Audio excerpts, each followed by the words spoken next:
So, having discussed about the chordata and that previous slide where we discussed the whole flow diagram and did the classification of the chordata, I told you मेरा बेटा about the agnatha जिसका हमने दूसरा नाम साइकोस्टोमेटा भी दिया और तीसरा नाम हमने उसको जालस फिश भी बोला। मेरे बेटे agnatha के बारे में कुछ और पॉइंट है जो आपको पता होने चाहिए। कौन कौन से वो इंपॉर्टेंट पॉइंट्स है बेटा? You focus towards the board बेटा। जो agnatha बेटा, it is an ectoparasite on other fishes with suctorial mouth। मेरे बेटा आपको पता है पैरासाइट अगर बॉडी के अंदर रहेगा तो एंडोपैरासाइट है, अगर बॉडी के बाहर पे अटैच रहेगा, अगर ये होस्ट है बाहर से अटैच रहा, इसको हम एक्टोपैरासाइट कहेंगे। और मेरा बेटा जो एग्नेथा है, it acts as ectoparasites on other fishes and जो इसका माउथ है बेटा वो सक्टोरियल है, यानी उससे सक करता है या उससे बेटा ये अटैच भी कर सकता है दूसरी फिश के साथ। सो मेरा जिगर the Agnatha it is the ectoparasite, not an endoparasite. It lives on other fish with the help of the suctorial mouth. उस mouth की वजह से attach हो जाता है as an ectoparasite. The number next point मेरा बच्चा about the agnatha is that जो इसका वर्टिब्रा है यानी रीढ़ की हड्डी जो है, वो जो इसका क्रेनियम है यानी कल जो है बेटा, जो क्रेनियम है और जो वर्टिब्रा है बेटा, it's not made of bones. जैसे हम इंसान है, हमारा जो वर्टिब्रा वो क्रेनियम है वो बोन का बना है, लेकिन मेरे बेटे एग्नेथा का जो क्रेनियम है और वर्टिब्रा है, it's made of the cartilage. Fine. And number next point मेरा बेटा about the Agnatha again is that it has closed circulation. Then you know what is a closed circulation, where blood flows to the blood vessels to reach the various organs. We have discussed that in the circulatory system. And then मेरे बेटे it has gill slits. जैसे मछली को gill slits होता है ना, वैसी Agnatha के पास गिल स्लिट्स है यानी गिल्स है। कितने गिल्स है? 6 to 15 पेयर्स, 6 से 15 पेयर, यहां से 6 यहां से तो pairs, 6 to 15 pairs of gill slits. And then मेरे बेटे a very important point about the agnatha is that it has anadromous life cycle। क्या मतलब anadromous life cycle? मैं आपको समझाता हूं बेटा। इमेजिन करो मेरे बेटे, दिस इज एग्नेथा। इमेजिन जो एग्नेथा है बेटा, ये रहता है मरीन वाटर के अंदर यानी सॉल्टी वाटर के अंदर। सो मरीन वाटर में रहता है, लेकिन मेरा बेटा जब इसको एग्स देने होता है, व्हेन इट हैज टू ले द एग्स, जिसको हम स्पॉनिंग कहते हैं, अगर इसको एग देने हैं यानी स्पॉनिंग करनी है मेरे बेटे, it does not do this in marine water. ये मरीन वाटर से बाहर निकल के फ्रेश वाटर के अंदर आता है और वहां पे स्पॉनिंग करता है। क्या मतलब स्पॉनिंग? यानी एग लेइंग करता है, और उसके बाद बेटा जो एग यहां पे बड़े हो जाता है वो वापस मरीन वाटर के अंदर आ जाता है, और ऐसे लाइफ साइकिल को बेटा हम कहते हैं anadromous life cycle. So, if anyone asks you what is the anadromous life cycle, it is that type of life cycle where the agnatha, which usually live in the marine water, but at the time of when it has to lay the eggs, when it has to spawn, it moves to the fresh water to lay the eggs. Fine. We are right now discussing the chordata, and those of you beta who have not watched the previous video on chordata, firstly watch that video and then come and see this video. So मेरे बेटे, in chordata the next important thing that we're gonna discuss is the pisces, यानी fishes हम discuss करने वाला है। बेटा जैसा कि आपको याद होगा पिछली फ्लो डायग्राम के अंदर मैंने आपको बोला था क्या होता है pisces। Pisces are gnatostomata with the fins। आप वो वीडियो देख सकते हैं बेटा और कैप्चुलेट कर सकते हैं। अभी के लिए बेटे जो पाइसेस है, these spices are further classified on the basis of skeleton। जो मछलियां बेटे इनको हम फर्दर क्लासिफाई करते हैं दो के अंदर on the basis of skeleton। अगर जो skeleton है, ये the skeleton that is present in the pisces is made of cartilage, वो cartilage का बना है, ऐसी मछली को बेटा हम कहते हैं कॉन्ड्रिक्थीज। क्या कहते हैं बेटा? कॉन्ड्रिक्थीज। और मेरे बच्चे अगर स्केलेटन मछली के अंदर बोन का बना है, हड्डी का बना है, तो ऐसे मछली को बेटा हम कहते हैं ऑस्टिक्थीज। इजी है बेटा। इफ मछली has the cartilage, it is known as chondrichthy, and if it has the bones, it is known as the osteichthy. So you got the chondrichthy and osteichthy.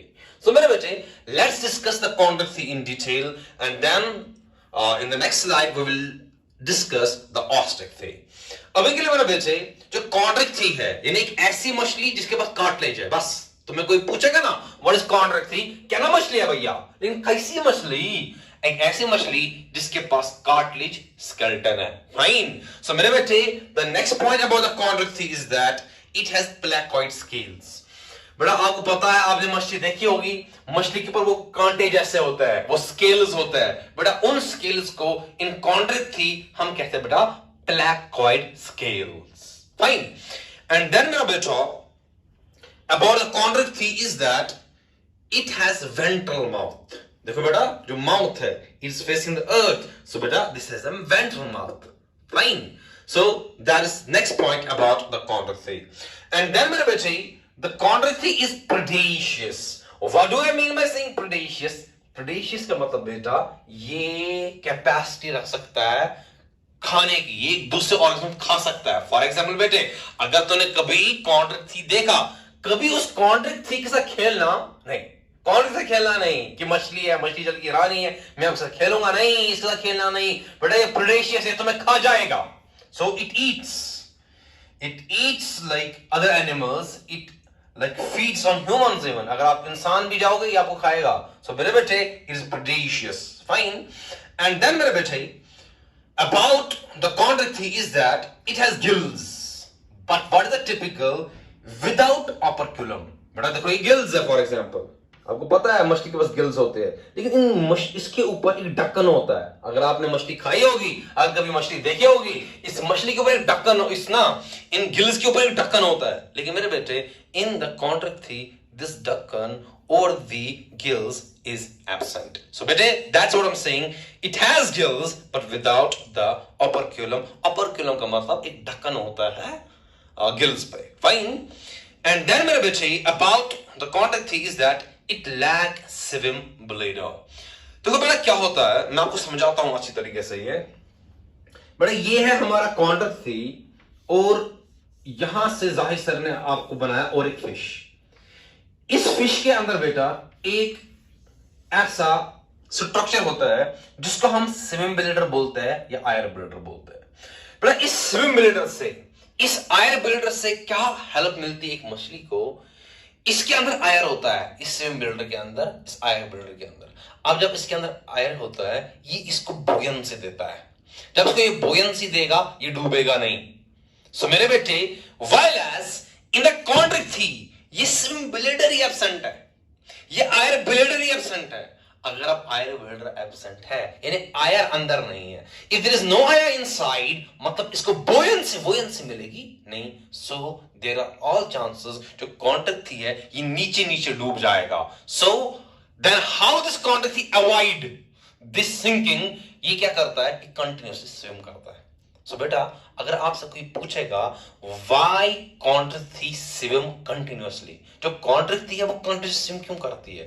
Because it lacks swim bladder, because it lack air bladder. क्योंकि जब swim bladder नहीं है, आयर bladder नहीं है, यानी इसके अंदर आयर नहीं है. जब आयर नहीं है, बुयंसी नहीं है. अगर बुयंसी नहीं है, अदरवाइज ये डूब जाएगा.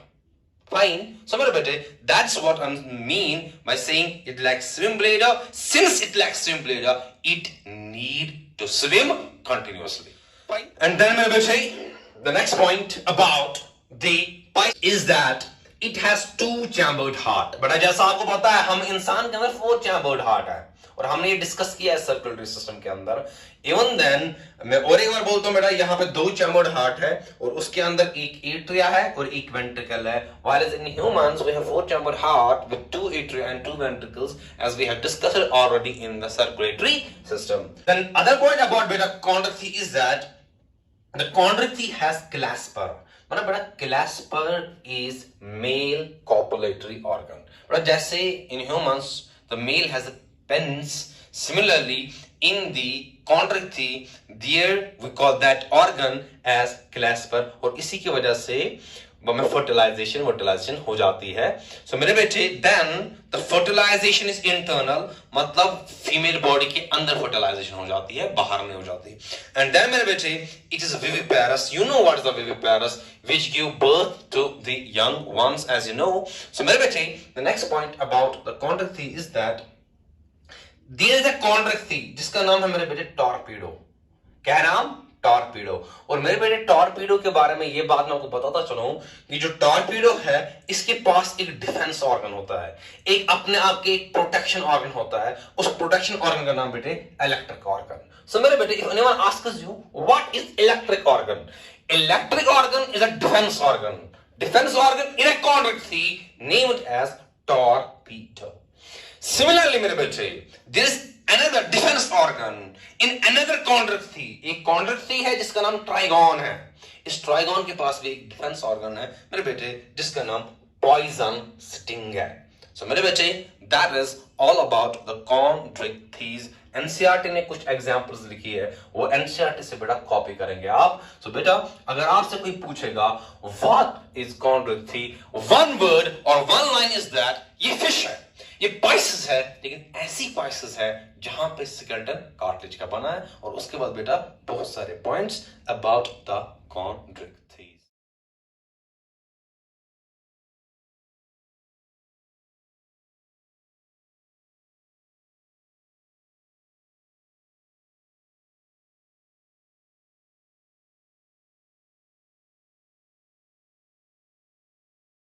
दूसरा जो बेटा सब ग्रुप है पाइसेस का वो है ऑस्टिक्थी। आपको कोई पूछेगा व्हाट इज ऑस्टिक्थी, एक वर्ड में एक लाइन में आप उनसे बोलेंगे ऑस्टिक्थी एक मछली है भैया, मछली है, लेकिन एक ऐसी मछली जहां पे जो स्केलेटन है बैठा वो बोन्स का बना है, कार्टिलेज का नहीं बना है। अगर कार्टिलेज का होता तो हम इसको कॉन्ड्रिक्थी कहते, लेकिन मेरे बेटे बोन्स का है इसीलिए बेटा हम इसको ऑस्टिक्थी कहते हैं। Fine. And then various point about the osteochondry you notes or rather focus towards the board is that the first point about the osteochondry is that it has cycloid or ctenoid scales। मेरे बेटे जो scales जो कांटे इसके body के ऊपर होता है, जो स्केल्स इसके बॉडी के ऊपर होता है, उन स्केल्स का नाम मेरा बेटा साइक्लॉइड और टीनॉइड स्केल्स। एंड देन मेरे बेटे जो इसका माउथ है बेटा वो टर्माइनल माउथ है। क्या मतलब टर्माइनल माउथ, मैं आपको समझाता हूं बेटा। What do I mean by saying terminal mouth?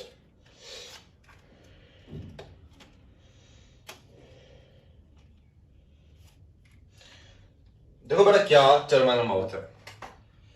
जैसा मैंने अभी अभी आपको बोला बेटा जो कॉन्ड्रिक्थी है इसके पास है वेंट्रल माउथ, ये हो गया बेटा वेंट्रल माउथ, ये हो गया कॉन्ड्रिक्थी।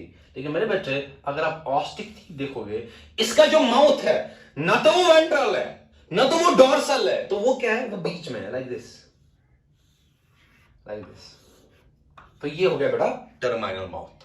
सो मेरे बेटे the mouth of the pisces it is terminal mouth. And then मेरे बेटे गिल्स विथ ओपर्क्यूलम, जो गिल्स है उसके ऊपर एक कवरिंग है, उस कवरिंग का नाम मेरा बेटा ओपर्क्यूलम। लेकिन हमने जब कॉन्ड्रिक्थी देखा वहां पे कवरिंग ववरिंग थी नहीं। देन मेरा बेटा the next point the air bladder is present. And you know मेरा बेटा द आयर ब्लेडर जिसका दूसरा नाम मेरा जिगर है swim bladder, this air bladder और swim bladder it help us the fish, it gives the fish buoyancy. जब उसको बोयंसी मिलेगी बेटे उसकी वजह से ये डूबेगा नहीं, and it need not to swim continuously. So मेरा बेटा if anyone asks you why osteichthyes does not swim continuously, the reason is it has the air bladder, it has swim bladder, उसके अंदर आयर है, उसकी वजह से बोयंसी मिलेगी। जब बोयंसी मिलेगी ये डूबेगा नहीं, अगर डूबेगा नहीं तो तैरना क्यों है भैया, पास आई। चलो बेटा चलो आगे। The next point of beta is that it has two-chambered heart, that you know that we humans have the four-chambered heart with the two atria and the two ventricle, while as in chondrichthy as we discussed in prayer, and in the ostichthy again there is the heart which is two-chambered. Fine. And then it does not have clasper. You know clasper? I told you, a male copulatory organ. In ostichthy there is no male copulatory organ. Fine. तो यहाँ पे clasper नहीं है। External fertilisation, जब mail कॉपरेटरी organ है ही नहीं, obviously fertilisation अंदर नहीं बाहर ही हो जाएगी. सो मेरे बच्चे, external fertilization. And then it's oviparous. You know what is the oviparous? Oviparous means which lays the eggs. While as in here in the chondrocthy, I told you this chondrocthy, it has the clasper, it has the internal fertilization, and in here the condition was vivipary, where it gives birth to the young ones. Fine. And then मेरे बेटे, the next point about is ostick थी बेटा. आप चौंक जाओगे बेटा ये बात सुन के, चौंक जाओगे कि बात ये है बेटा कि एक ऑस्टिक थी है बेटा जिसका नाम है हिप्पोकैम्पस. क्या नाम बेटा? Hippocampus. And there is a typical thing about hippocampus is that it shows male pregnancy. Usually what we see in all organisms, जो बच्चा है वो फीमेल अपनी बॉडी के अंदर उसको नरिश करती है और डेवलप करती है. व्हाइल एज मेरा बेटा in hippocampus there is a weirdest exception, and the exception is that here the male shows the pregnancy. Fine. And then the last point about the ostick tree is that it has lateral line system. L-E-T-E-R-E-L, lateral line, L-I-N-E, line system, S-Y-S-T-E-M, जिसका दूसरा नाम है बेटा रियो receptor. बेटा रियो receptor, lateral line system के बारे में मैं आपको इस तरह बताता चलूं, ये एक ऐसा रिसेप्टर है जैसे बेटे हमें स्मेल के लिए रिसेप्टर है ऑल्फैक्टरी रिसेप्टर, हमें देखने के लिए रिसेप्टर है फोटो रिसेप्टर, हमें सुनने के लिए रिसेप्टर है ऑडिटरी रिसेप्टर. सिमिलरली बेटे, पानी किस डायरेक्शन में चल रहा है, what is the direction of water current, कौन बोलता है मछली को, मेरा बेटा वहां पर भी एक रिसेप्टर है जिसका नाम बेटा रियो रिसेप्टर है या लेटरल लाइन सिस्टम. और बेटा यहां मैं आपको बताता चलूं, जो ये रियो रिसेप्टर है, जो ये लेटरल लाइन सिस्टम है, ये ऑस्टिक थी के अंदर ही नहीं, ये कॉन्ट्रैक्ट थी के अंदर भी पाया जाता है, दोनों के अंदर पाया जाता है. So मेरे बेटे, if anyone asks you what is a Rio receptor, what is a lateral line system, tell the guy, tell the individual कि भैया ये एक ऐसा रिसेप्टर है जो मछली को बोलता है कि पानी किस डायरेक्शन में फ्लो कर रहा है. It gives the fish the knowledge about the direction of the flow of water current. Fine मेरे बेटे, दैट इज अबाउट द कॉन्डक्टी and that is about the ostick thing. In previous slide मेरा बेटा we discussed the biceps. Now in this slide बेटा we will be discussing the tetrapoda. बेटा आपको अगर याद होगा कॉर्डेटा पे जो पहला लेक्चर मैंने दिया वहां हमने टेट्रापोडा डिस्कस किया हुआ है, जहां मैंने आपसे कहा है टेट्रापोडा एक ऐसा नेथोस्टोमेटा है जहां पे जो अपेंडेजिस है वो लिम्स है. और बेटा जिसको ये बात समझ नहीं आई वो पिछला वीडियो देख ले और बेटा वापस then come to see this video. मेरा बेटा जो ये टेट्रापोडा है इसको फर्दर डिवाइड किया गया इनटू 4 सब ग्रुप्स. कौन कौन सा है सब ग्रुप? एक का नाम एम्फीबिया, रेप्टाइल, एव्स और mammals. On the basis of what they are classified. मेरा बेटा एक ऐसा tetrapoda which does not have exoskeleton, that type of tetrapoda is known as amphibia. So जिगर अगर आपसे कोई पूछेगा ना कि एम्फीबिया कौन है, एम्फीबिया एक टेट्रापोडा है, लेकिन ऐसा टेट्रापोडा जिसके पास एक्सोस्केलेटन नहीं है. यू नो एक्सोस्केलेटन एक ऐसा स्केलेटन जो बाहर से हो, एक endoskeleton it is with in the body, another is exoskeleton. So that tetrapoda which lacks the exoskeleton, we classify that as मेरा बेटा the amphibia. And then मेरे बेटे the tetrapoda which has scales. अगर टेट्रापोडा कोई ऐसा है जिसके पास exoskeleton है और उस एक्सोस्केलेटन का नाम स्केल्स है या स्क्यूट्स है या कॉर्निफाइड स्किन है या स्किन कास्ट है, मेरा बेटा एक ऐसा टेट्रापोडा जहां पे एक्सोस्केलेटन है लेकिन एक्सोस्केलेटन का नाम स्केल है, ऐसे टेट्रापोडा को बेटा हम कहते हैं रेप्टाइल. फाइन. एंड देन मेरे बेटे एक ऐसा टेट्रापोडा जहां अगेन एक्सोस्केलेटन है लेकिन एक्सोस्केलेटन का नाम मेरा बेटा फेदर्स है. सो मेरे बेटे ऐसे टेट्रापोडा को हम एव्स कहते हैं या बर्ड्स कहते हैं. सही. एंड देन मेरा बेटा एक ऐसा टेट्रापोडा जहां अगेन एक्सोस्केलेटन है लेकिन एक्सोस्केलेटन हियर है, बाल है. फाइन. और बिसाइड्स बाल इनके पास मैमरी ग्लैंड्स भी होते हैं, ब्रेस्ट्स होते हैं. सो मेरे बेटे ऐसे टेट्रापोडा को हम मैमल्स कहते हैं. सो मेरा बेटा we have 4 types of tetrapoda. One is the amphibia, reptile, aves and mammals. The difference is it does not have exoskeleton, has exoskeleton, has exoskeleton, has exoskeleton. The exoskeleton known as scale, the exoskeleton known as feather, the exoskeleton known as hair. Fine. So there is a difference between the amphibia, the reptile, the apes, and the mammals. So maybe let's start firstly with the amphibia. There are many points about amphibia that we will discuss. Firstly, if anyone asks you about this amphibia, tell the person it is the tetrapoda which does not have the exoskeleton. And then maybe the next point about the amphibia is that amphibia lives in terrestrial habitat and aquatic habitat. ये जमीन पे भी रहते हैं और पानी में भी रहता है. जैसे बेटा आपने फ्रॉग देखा होगा, वो पानी में भी रहता है, जमीन पे भी रह सकता है. So मेरे बेटे, therefore it is known as amphibia. Amphi का मतलब both. Amphi मतलब both. Bia means lives. यानी जमीन पे भी रह सकता है, पानी पे भी रह सकता है. Fine. Next point is मेरा बेटा cloaca. C-L-O-A-C-A. बेटा अगर हम इंसानों को देखेंगे बेटा, हमारे पास जो यूरिन की पैसेज की ओपनिंग है वो अलग है और डिफिकेशन के लिए जो ओपनिंग है वो अलग है. So मेरे बेटे, in humans we have separate opening for urination and separate opening for defecation.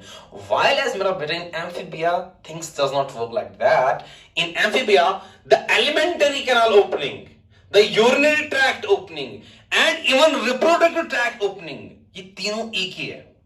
In humans हमें separate है, urinary के लिए अलग और excretion के लिए अलग, in this like defecation के लिए अलग. While as in the amphibia the urinary opening and the alimentary canal opening they are common.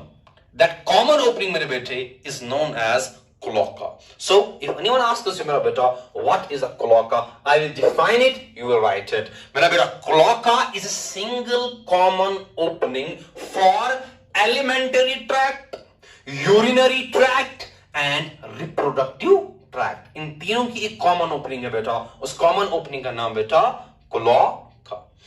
And then मेरे बेटे, जैसे आपको पता है अगर हमें यूरिन बनाना है हमारे पास किडनी है. मेरे बेटे इन द एम्फीबिया उस किडनी को बेटा नाम देते हैं मीजोनेफ्रिक किडनी, जो इसको हेल्प करता है in the formation of the urine. Fine. The next point मेरा बेटा about the amphibia is that it has three-chambered heart. We have discussed this in the circulatory system.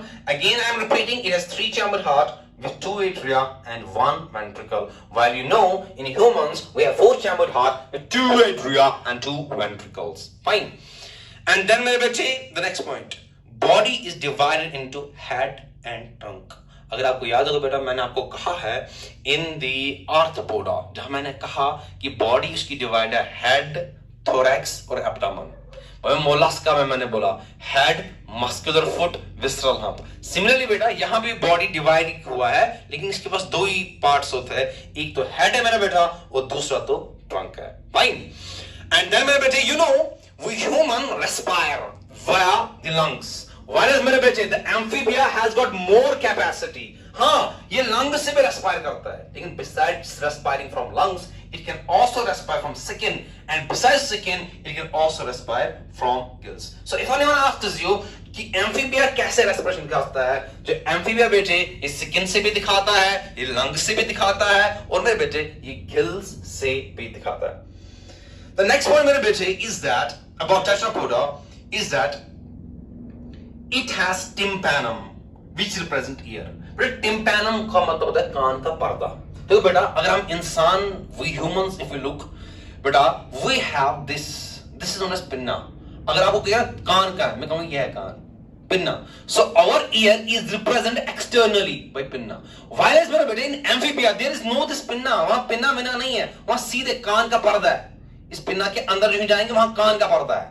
So बेटा in humans ear is represented by this pinna, while as in amphibia there is no pinna. वहां सीधे कान का पर्दा होता है. So what I'm saying that कान का पर्दा in a tympanum represents ear. In humans, what represents ear? The pinna represents ear. While in amphibia, what represents ear is the tympanum. And then, my bete, is a common thing that we've been discussing from the day one in animal kingdom is that it is dioecious. You know dioecious, separate male and female.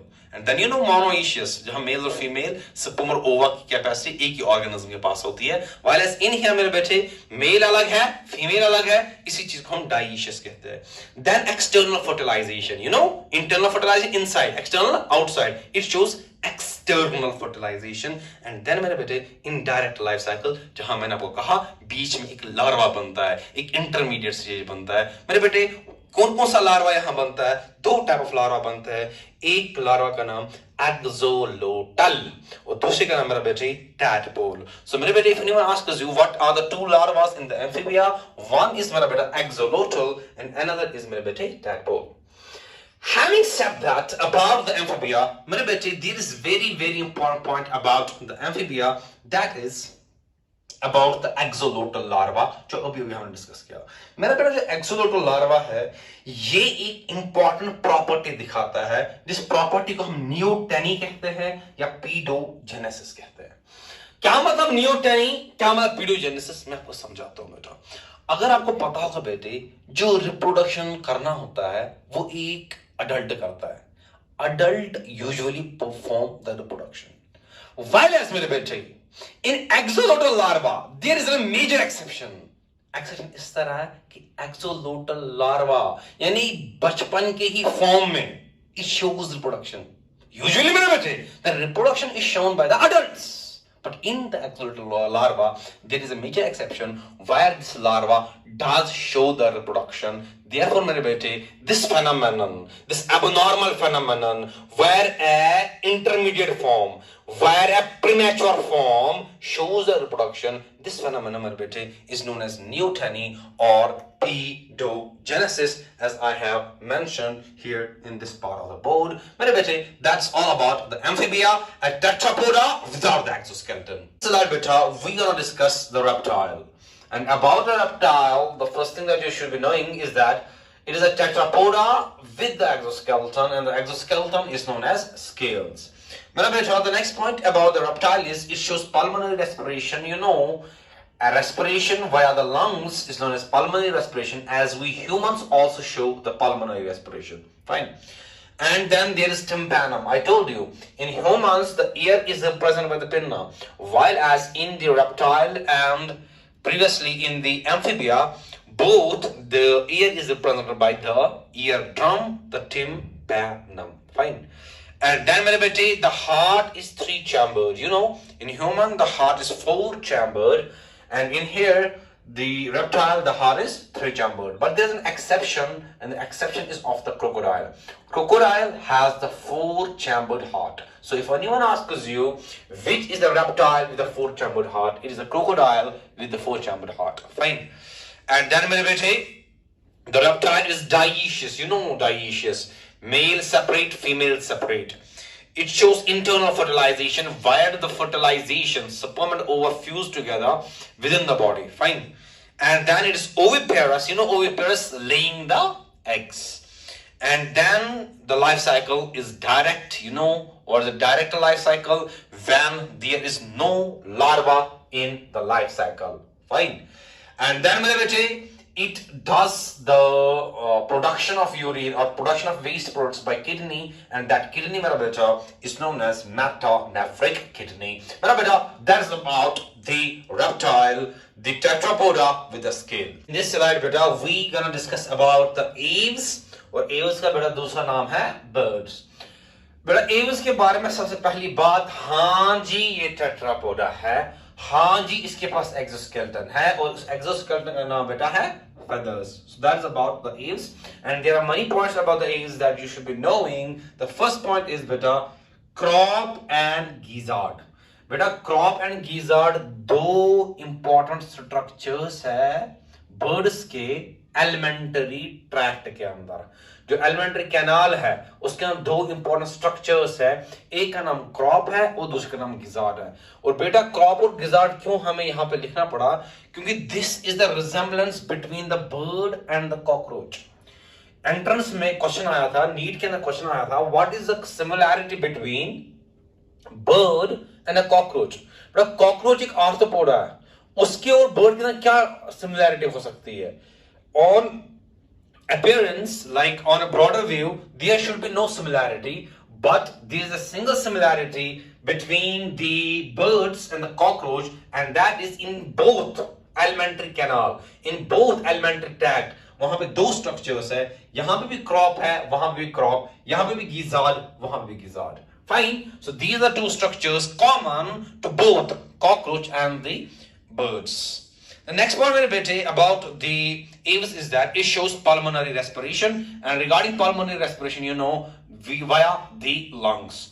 And besides बेटे with air sacs, इसके अंदर एक additional pouches होते हैं, lungs के अंदर additional pouches होते हैं. Those additional pouches are known as air sacs. So if anyone asks you what is typical about the respiration of the birds, the typical thing is yes, they show the pulmonary respiration like humans. They have the lungs, but there are additional air sacs, additional pouches over the lungs. For example, मेरा बेटा अगर ये lung है, for example, इस lung के ऊपर additional pouches होते हैं, इस लंग के ऊपर additional pouches होता है. These additional pouches बेटा are known as air sacs. Fine. The next point मेरा बच्चा about the birds is that it has four-chambered heart. You know, as we've been discussing, that we humans also have the four-chambered heart, two atria and two ventricles. And then the excretion is with the help of kidney, and the kidney is known as मेरा बेटा the metanephric kidney. Fine. And then मेरा बेटी, it has internal fertilization where the sperm and the ova fuse, but within the body it is oviparous, lays the eggs. You know that. Fine. And life cycle is direct. By saying direct, I mean to say there is no intermediate form, there is no larva. Having said that, मेरा बेटा, a question arises, Zahir sir, what are the different parameters or what are the different factors which allow the bird fly? बेटा bird के पास कुछ adaptation है जिसकी वजह से वो फ्लाई करता है, और सबसे पहली एडेप्टेशन बेटा जो बर्ड के पास है कि बर्ड हैज विंग्स, जो उसके फोर लिम्स है वो मॉडिफाई हुआ है इनटू विंग्स, तब जाके वो फ्लाई करता है. नंबर टू एडेप्टेशन जो बर्ड के पास है which helps it fly is that इसके कुछ organs, it lacks some organs. For example इसके पास यूरिनरी ब्लेडर नहीं है, it lacks urinary bladder, it lacks ovary, left ovary to be precise. इसके पास एक ओवरी नहीं होती है. जरा बेटा मुझे बोल, अगर इसके पास यूरिनरी ब्लेडर नहीं है, इसके पास लेफ्ट ओवरी नहीं है, उससे क्या होगा? वजन इसका कम होगा. जब वजन कम होगा, it will be in a position, it will be able to fly. Fine. And number fourth thing मेरा बेटा about the bird adaptation to fly is that इसके पास आयर बोन्स होती है. जो उसकी बोन्स है उसके अंदर आयर होता है. सच bones which have the air filled sacs or spaces are known as मेरा बेटा pneumatic bones. So if anyone asks you what is a pneumatic bone in the bird, it's a bone with the air. Fine. जब हवा उसके अंदर होगा ये light weight feel करता है and it can fly. So मेरा बेटा, if anyone asks you what are the four adaptations which allow the bird to fly, the first adaptation is that इसके जो limbs है वो modify हुआ है into wings. This is the first adaptation. The second, it lacks the urinary bladder. The third, it lacks the left ovary. And number four, मेरा बेटा, the condition is it has the pneumatic bones where the bones have the air spaces. So मेरे बेटे, these are the four adaptations which allow the bird to fly. Having said that, मेरे बेटे, there are certain birds which still are unable to fly. और ये entrance का favourite question है बेटा, कौन कौन सा बर्ड है जो फ्लाई नहीं कर सकता? और बेटा आप आज मैं बोलूंगा, आप जबान याद रखेंगे. एक बर्ड है बेटा जिसका नाम है पेंगुइन. पेंगुइन बेटा फ्लाई नहीं कर, दो is a bird but it does not fly. Another is emu, another is cassowary, another is मेरे बेटे cubi, another is ostrich, and another is rhea. So मेरे बेटे, these are some birds which are birds but cannot fly. One, the penguin, emu, cassowary, kiwi, ostrich, and rhea. मेरे बेटे, that's about the aves, the birds. These are the tetrapodas with the feathers. Now in this slide beta, we're going to discuss about the mammals, and about the mammals, the first point beta that you should be knowing is that yes, is a tetrapoda, but is a tetrapoda with the mammary glands and with the hair. Fine.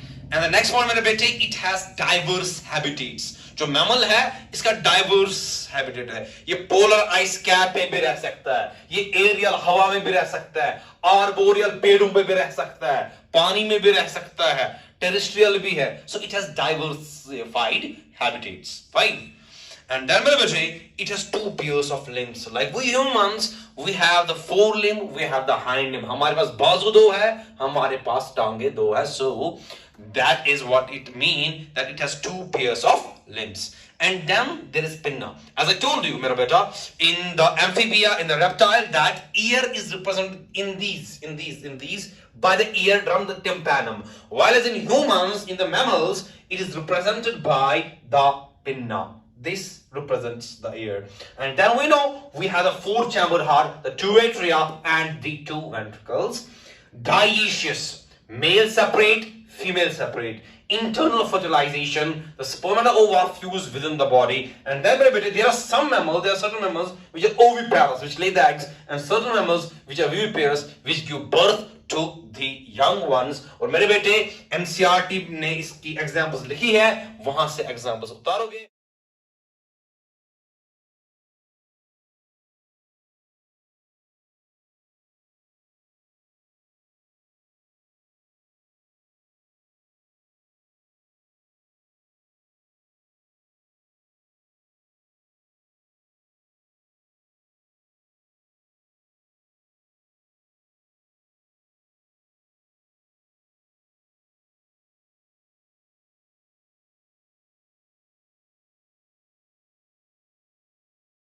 बड़ा यहां पे मैं बताता चलूं, I tried to encompass सारा NCERT. मैंने NCERT में जितने पॉइंट्स थे मैंने पूरा कोशिश किया बेटा मैं सारे के सारा एनसीईआरटी लाऊं. बट कभी कभार पढ़ाने के दौरान कोई लाइन अगर छूट गई होगी बेटा, it's not that tough for you to pick up that line and note that on your copy. Fine. और मेरे बेटे, having done this, now from board point of view आपको सिंपली यही पढ़ना है जो हमने पढ़ाया. इंशाल्लाह जब आप एंट्रेंस पॉइंट ऑफ व्यू से देखेंगे, आप NCERT at your fingertips solve करेंगे और उससे सारे के सारे क्वेश्चन जो सॉल्व हो जाएंगे, तब जाके फायदा है, तब जाके एनिमल किंगडम आपका कंप्लीट हो गया. फाइन मेरा बेटा. सो मेरे बच्चे, until next time.